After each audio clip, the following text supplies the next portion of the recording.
حدیث مبارک کې راځي یو سړی دی اوږد سفر یې کړی دی. څومره سفر یې کړی؟ سعودیه ته په حرم شریف کې کعبې ته مخامخ ولاړ دی. دومره اوږد سفر یې کړی دی. اشخص اغبره ببر سری دی، دوړې پې الوتې دي، په یو احرام کې دی، یوه اوږۍ بربنډه ده او حرم کې ولاړ دی او لاسونه یې اسمان ته اوږده کړي او جاړي او څه وایي یا ربي یا ربي یا ربي وا ربه زما وا ربه زما وا ربه زما. بیا هم د دغه انسان دعا الله نه قبلوي. ګوره چې سړی د مسافر دعا نه د الله تبارک وتعالی نه رد کوي. حدیث مبارک کې راځي د مسافر سړي دعا الله نه رد کوي. دی په زړه باندې ډېر غمجن دردمند دي نو د دعا الله نه رد کوي. یو بل د سفر کړی دی، دویم دا دی چې ببر سر دی، دوړې پې الوتې دي، لاسونه یې اسمان ته اوږده کړي دي، جاړي. ما ته چې ورته ګورو نو زمونږ پې څه راځي؟ ترس راځي.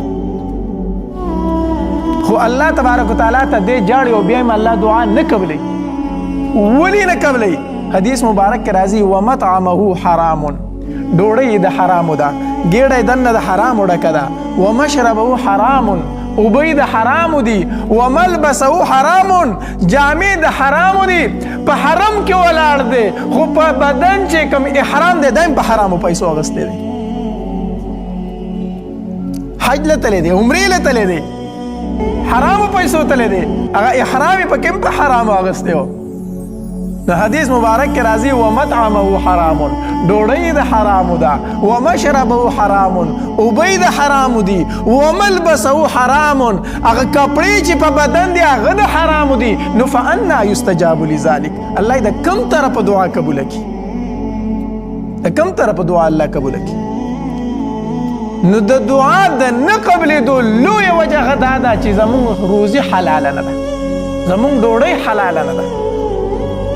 نو که یو انسان دا غواړي چې زه د مستجاب الدعوات جوړ شمه، چې الله دې زما دعاګانې قبلوي، زه یو داسې سړی جوړ شمه چې زما دعاګانې دې الله تبارک وتعالی قبلوي، نو بیا دې داسې کوي چې دی د خپله ډوډۍ څه کړي؟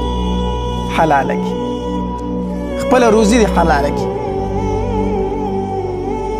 دویم زمونږ دعا چې نه قبلېږي د هغې دویمه وجه څه ده؟ دویمه وجه چې ده نو هغه زمونږ عدم یقین دی، د یقین نشوالی. الله تبارک وتعالی خو زمونږ سره دا وعده کړې ده چې ما رابلی او زه به ستاسو دعاګانې قبلوم،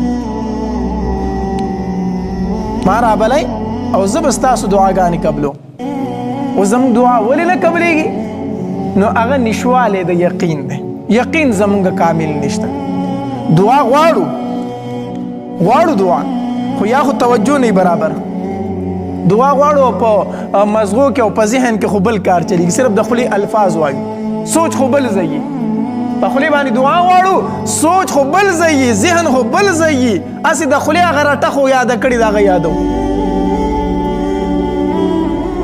دویم دا دی چې یقین خو نه، دعا غواړو دا وایې مړه هسې نه قبلېږي، دا به قبوله شي یا به قبوله نه شي، نو نه قبلېږي. نو حدیث مبارک کې راځي، حدیث قدسی دی، الله تبارک وتعالی فرمایي زه د خپل بنده د ګمان مطابق د سره عمل کوم، زه د بنده د ګمان مطابق د سره کار کوم، څنګه چې په ما چا ګمان وکړم دقه شانتې ورسره کوم. نو موږ دعا غواړو، یقین خو نه، یا به قبلېږي یا به نه قبلېږي. خو الله وایي ته وایي چې نه قبلېږي جو نه قبلېږي، نو ته وایي چې نه قبلېږي جو نه قبلېږي. نو ستا په ما دغه یقین دی، ستا په ما دغه ګمان دی. حاجي صاحبي، قاري صاحبي، مولي صاحبي، زه یو خبره وکړم او ستا په یقین نه، زه درته خبره وکړم ستا په یقین نه، نو زه خفه شم که نه. زما دې ګیري ته وګوره، دې پټکي ته مې وګوره، وګوره دې زما په خبره یقین نه کوي، بیا هم نه کوي، خفه کېږم پې که نه.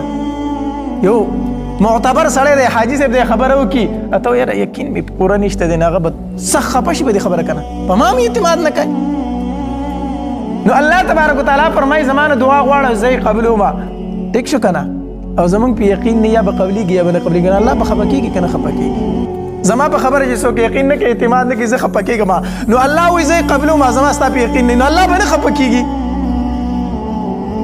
الله به د دې نه زیات خفه کېږي. نو یو دا دی چې زمونږ دعاګانې ځکه نه قبلېږي چې زمونږ یقین برابر نه. دعا چې غواړې داسې دعا غواړه وایه ما غوښتې ده او الله راکړې ده، داسې یقین جوړ کړه، داسې کلک یقین جوړ کړه. زمونږ کومه مدرسه کې چې ما دوره حدیث کو، پیر سیف الله خالد نقشبندي صاحب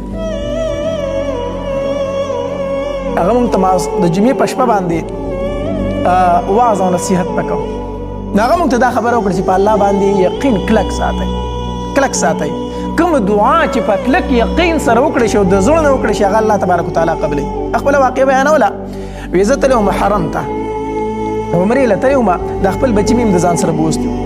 د هغه یو وړوکی زوی ما نه اوس نوم هیر دی، وایي دی راته هلته ډېر سخت بیمار شو، سخت بیمار شو. وایي ډاکټر له مې بوستو، نو ما ته وایي چې دا دې څه دی؟ ما ته وایي چې دا مې زوی دی. هغه نور څه ونه وي، زما یې ملګرو ته وایي چې یاره دا ماشوم مشکله ده چې پاتې شي، دا ډېر سخت بیمار دی. خو بهرحال زه به خبره پوه شوم، زه به خبره پوه شوم. وایي رالمه او د کعبې کې د میزاب ته مخامخ کېناستمه او په ژړا شوم او الله ته مې لاسونه اوچت کړو. وایي ما وایي چې الله خلک خو دلته دې له راځي چې ځان سره څه ووسمه، الله ته رانه هغه شته اخلي، زه خو دې له راغلی وم چې ستا د در نه به وړه کوم، الله ته خو رانه دلته هغه زوی اخلي. وایي ومې ژړل او دا دعا مې وایي د زړه نه راووتله، د سترګو نه مې اوښکې وبهېدې. ټیک شو. وایي ساره بیا ما بچی بوس ډاکټر له معاینې له چې بوس، بیا حیران شو. وایي ما ته وایي چې څه دوایي دې ورکړه، څه چلو شو؟ ما وایي چې خو بلکل صحتمند دی، هېڅ چل وله نشته دی، روغ رمټ دی. ما ورته وی چې بس ما ته علاج معلوم دی او ما ورله علاج وکړو د الله په دربار کې. نو ګور دعا کې یقین او د زړه د اخلاصه، د زړه د اخلاص دعا ته غواړه، الله تبارک وتعالی بیا څه کوي؟ قبلوي.